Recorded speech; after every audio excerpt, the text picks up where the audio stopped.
안녕하세요. 세계의 트렌드를 읽다 셰익스피어예요. 지금 전 세계가 주목하고 있는 핫한 이슈들을 재미있게 전해드려요. 여러분 혹시 달에 집 한 채 갖고 싶다고 생각해 본 적 있어요? 농담 같은 소리지만 나사가 2030년까지 달에 핵발전소를 짓겠다고 발표했어요. 이제 정말 달에서 살 수 있는 시대가 오는 건가요? 이 소식이 지금 전 세계 우주 덕후들을 열광시키고 있어요. 상상해 보세요. 2030년쯤 되면 달에서 여보 전기세 나왔어. 라고 말하는 시대가 올 수도 있어요. 달에서 넷플릭스 보면서 치킨 시켜 먹는 시대 말이에요. 물론 아직 치킨은 못 시켜 먹겠지만 적어도 전기는 쓸 수 있게 될 것 같아요. 나사가 이번에 발표한 계획이 정말 흥미로운데 단순히 전력 공급만이 아니라 달을 인류의 두 번째 거주지로 만들겠다는 야심찬 계획이거든요. 그런데 달에 원자력 발전소를 짓는다는 게 쉬운 일이 아니에요. 일단 24만 마일 약 38만 킬로미터 떨어진 곳에 건설하는 거니까요. 서울에서 부산 가는 것보다 1만 배는 더 멀어요. 더 놀라운 건 이게 단순한 꿈이 아니라 구체적인 계획과 예산이 책정됐다는 거예요. 나사와 미국 에너지부가 함께 나서서 프로젝트 아르테미스의 일환으로 추진하고 있거든요. 오늘은 이달 핵발전소 프로젝트가 왜 필요한지, 어떻게 건설할 건지, 그리고 전 세계가 어떻게 반응하고 있는지 함께 알아볼게요. 나사의 야심찬 계획 공개. 먼저 나사가 발표한 계획의 구체적인 내용부터 살펴볼게요. 나사 대행청장 숀 더피가 7월 내부 지시문에서 밝힌 내용. 2030년까지 달에 100kW급 핵발전소를 건설할 예정입니다. 이는 약 80가구가 사용할 수 있는 전력량이에요. 기존 계획이었던 40kW보다 2.5배 강화된 거죠. 더피 대행청장은 우리는 중국과 달 개발 경쟁을 벌이고 있다. 달에 기지를 만들려면 에너지가 필요하고 이 핵분열 기술이 매우 중요하다고 말했어요. 왜 달에 원전이 필요할까? 많은 분들이 궁금해 하실 텐데 왜 굳이 달에 원자력 발전소를 지어야 할까요? 첫 번째 이유 태양광의 한계. 달에서는 하루가 지구의 28일과 같아요. 즉 14일 동안 낮이고 14일 동안 밤이에요. 태양광 패널로는 2주 동안 전력 공급이 중단되는 거죠. 두 번째 이유 극지방의 특수성. 달 남극 지역에는 영구 음영 지역이 있어요. 수십억 년 동안 햇빛이 한 번도 비치지 않은 곳이거든요. 그런데 바로 여기에 물얼음이 있을 가능성이 높다고 해요. 세 번째 이유 에너지 집약적 작업. 달에서 산소 만들기, 물 정화하기, 로켓 연료 만들기 등등 이런 작업들은 엄청난 전력이 필요해요. 이 소식이 알려지자 전 세계가 발칵 뒤집혔어요. 가장 재미있는 건 네티즌들의 반응이에요. 미국 X에서는 달 부동산 투자 어떻게 해? 달에서 암호화폐 채굴하면 전기세 얼마나 나올까? 달 원전 직원 모집하면 지원할 사람? 한국 온라인 커뮤니티에서는 달에서도 야근하게 생겼네. 달 아파트가 얼마나 할까? 달에서 치킨 배달되나? 진짜 상상력이 무궁무진하더라고요. 기술적 도전과 해결책. 달에 원전을 짓는다는 게 말은 쉽지만 기술적으로는 엄청난 도전이에요. 첫 번째 도전 운송 문제. 원자로 하나를 달까지 운송하는 데만 수십억 달러가 들 것으로 예상돼요. 이걸 달까지 운송하려면 스페이스X의 스타쉽 같은 초대형 로켓이 필요해요.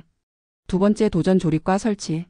지구에서는 크레인이나 중장비로 쉽게 할 수 있는 일이 달에서는 중력이 지구의 6분의 1이라서 완전히 다른 방식으로 접근해야 해요.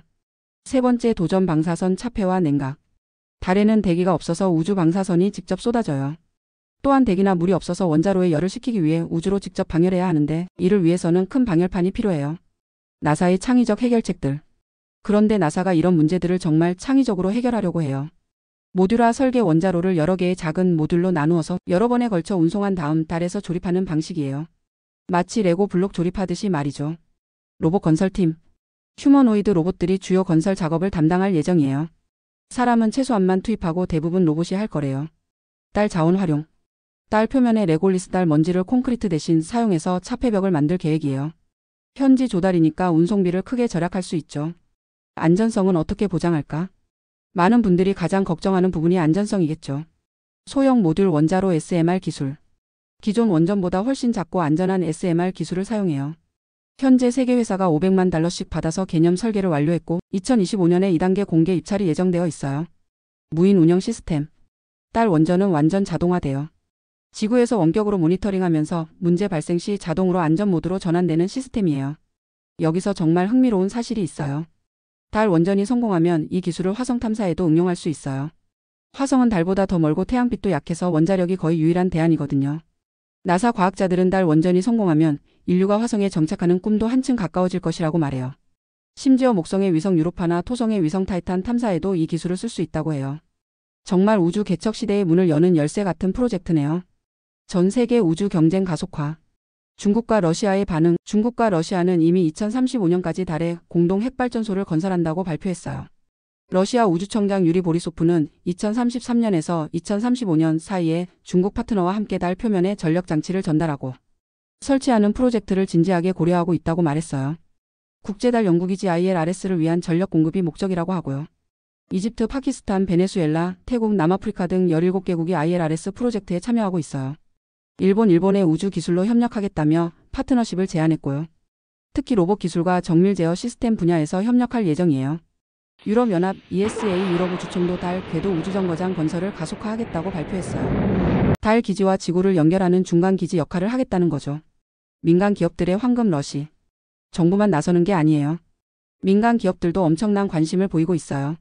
스페이스X의 일론 머스크. 달 원정 건설용 스타쉽 개발에 박차를 가하고 있고 2028년 첫 운송 미션을 준비하고 있다고 해요. 아마존의 제프 베조스. 블루 오리진을 통해 달 착륙선 기술로 원정 건설에 참여하겠다고 발표했어요. 한국 기업들도 현대중공업은 우주용 소형 원자로 제작 기술 개발에 투자하겠다고 했고 삼성전자는 우주용 반도체 개발에 나선다고 해요.